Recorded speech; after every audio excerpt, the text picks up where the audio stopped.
السلام علیکم ورحمۃ اللہ وبرکاتہ۔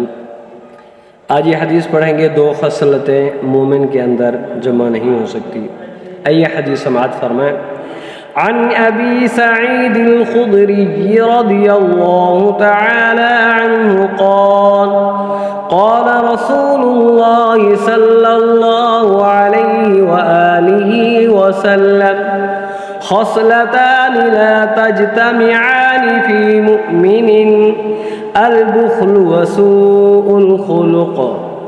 حضرت ابو سعید خدری رضی اللہ تعالیٰ عنہ روایت فرماتے ہیں کہ رسول اللہ صلی اللہ علیہ وآلہ وسلم نے ارشاد فرمایا، مومن کے اندر دو خصلتیں، نمبر 1 بخل اور نمبر 2 بد اخلاقی، جمع نہیں ہو سکتی۔ اس حدیث کا مطلب یہ ہے کہ حضور علیہ السلام نے ارشاد فرمایا، مومن کے اندر دو خصلتیں جمع نہیں ہو سکتی۔ مومن ہو پھر بخیل ہو، یہ نہیں ہو سکتا۔ مومن ہوگا تو بخیل نہیں ہوگا بلکہ سخی ہوگا، سخاوت کرے گا۔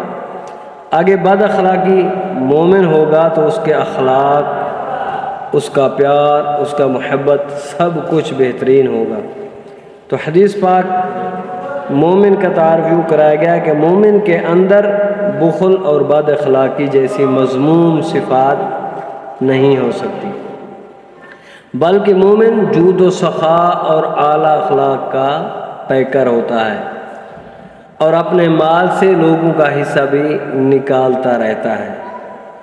تو اس سے معلوم یہ ہوتا ہے کہ مومن سب کے ساتھ پیار محبت کے ساتھ پیش آتا ہے، پھر بڑا سخی ہوتا ہے۔ اللہ رب العالمین اس کو دیتا ہے، وہ آگے تقسیم کرتا رہتا ہے۔ تو اس لیے ہمیں چاہیے ہم بھی اس حدیث پر عمل کریں۔ اگر یہ ویڈیو اچھی لگے تو ضرور سبسکرائب کریں، شیئر کریں اور لائک کریں۔